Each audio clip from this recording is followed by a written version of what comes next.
sorry, I didn't mean to do that. Why? Aww. I'm recording South it. Carolina rock art center. Rock art is a term used to describe any carvings or drawings on rock. The carvings are called petroglyphs, and the drawings are called pictographs. Rock art, as well as drawings on skins, bark, and carvings on trees, are thought to be among the first attempts by humans to express their thoughts in ways other than verbal or sign language. Rock art is found on every continent except Antarctica, and some drawings of the caves of Europe and Africa that were created with organic substances, which can be dated, are tens of thousands of years old. This is Tommy Charles, and as an archaeologist with the South Carolina Institute of Archaeology and Anthropology, I led the archaeological investigation of this site in 203. And for the next few minutes, I will be guiding you through this collection of petroglyphs. Next few minutes. The first question visitors usually ask is, how old are these petroglyphs? We believe this rock art is the work of Native Americans. Of course, any assessment of the age of this rock art and the intent of the creator is based on how the viewer perceives and interprets it. Admittedly, this approach is not particularly scientific, but until the future brings reliable methods for determining the ages of petroglyphs, perhaps is the best we can do. However, we know that the road bed that covered a portion of this rock was constructed in the mid-1820s, not long after the Cherokee ceded the land to the state of South Carolina. Notice the lighted portion of the rock. It was buried under the road bed, and when the road was removed, a number of petroglyphs were discovered beneath. So we know these glyphs predate construction of the road, and that is a strong argument for prehistoric origin. Why are these carvings here in this particular place? The truth may never be known, but there are a number of possibilities.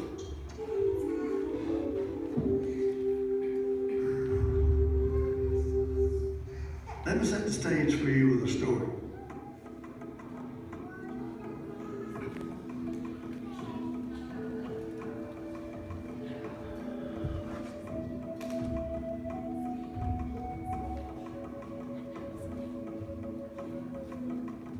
During prehistoric time, a group of hunters or a family clan may have gathered along the creek bank near this rock. We do not know what compelled them to be drawn to this area.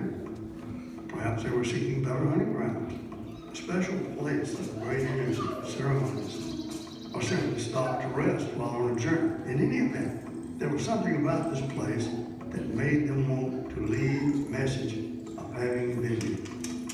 A fire is built, tools together, and work begins, creating the first of what will become many figures protected to the rock. What is the meaning of their carvings? A record of their passing, a marker for those who may follow.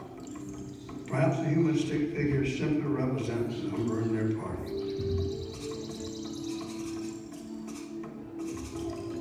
To some, these stick figures are like advanced scouts because they are the ones that first caught the attention of Michael Brown, who contacted the South Carolina Institute of Archaeology and Anthropology in Columbia. Without them, this discovery would not have happened. In that sense, these figures might be considered scouts because they led to the discovery of these petroglyphs. They are where we start our journey today.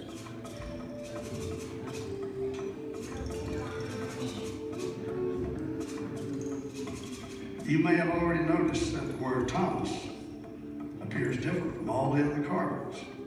The word Thomas is set apart by two things.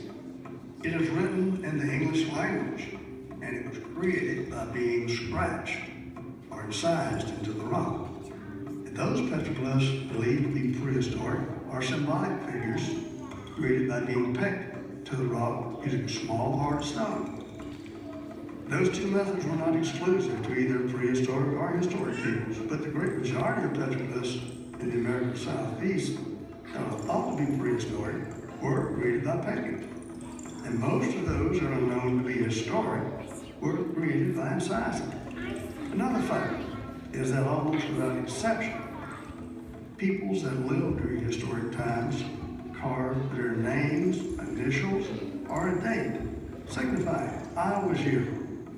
Thomas left his name for all to know, not a symbolic figure.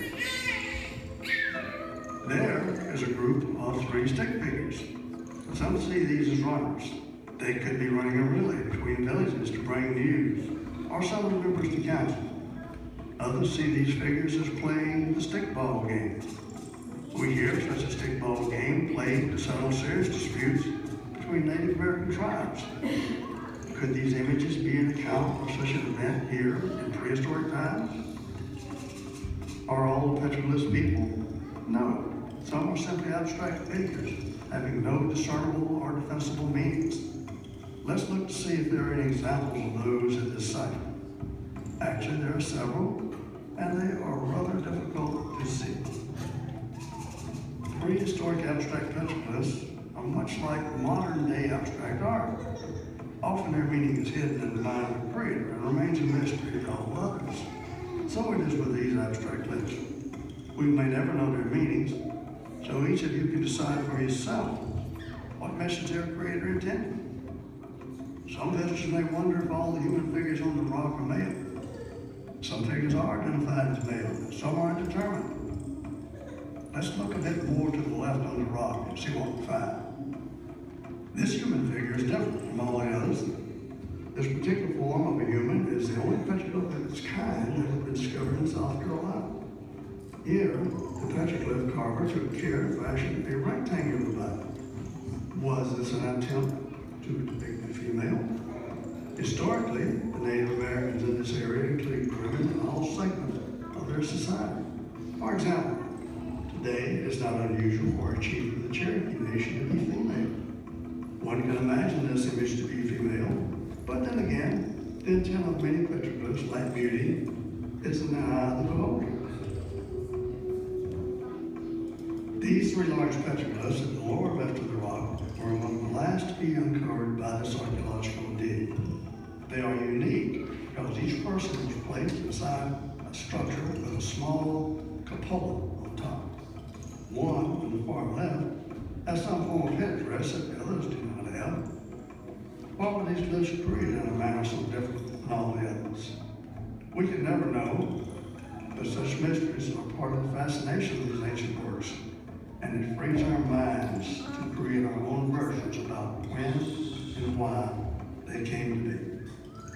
I will tell you a story of long ago times when the elders gathered families from the village around the nighttime fires.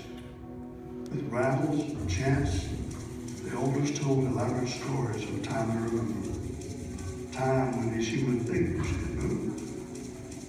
It could happen only by fire. As the flickering fires turned embers, the little people embraced the warmth, stirred from their slumber, and slowly, very, very slowly, came to life and began to dance. Let's see if they will dance again. Let your mind drift back to a time long ago. Feel the warmth of the fire. Watch closely and believe. They are dancing. I can see them.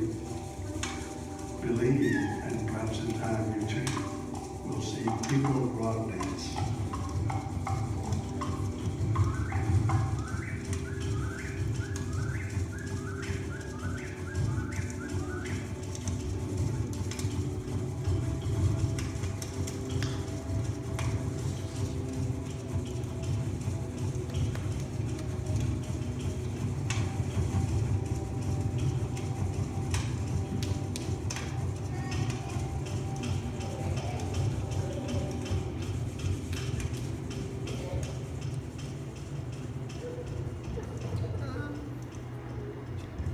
The importance of the South Carolina Rock Art Center is how very unique it is in the Southeast.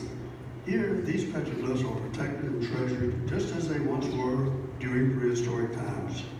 People stood in front of them, so each of these petroglyphs is marking a very special place, as we do today. Each time we view these carvings of the ancients, they tell us their story, but differently. It is our sincere hope that you have enjoyed your visit today and will return often. Because of the protection of the South Carolina Rock Art Center, These petroglyphs will dance in the memory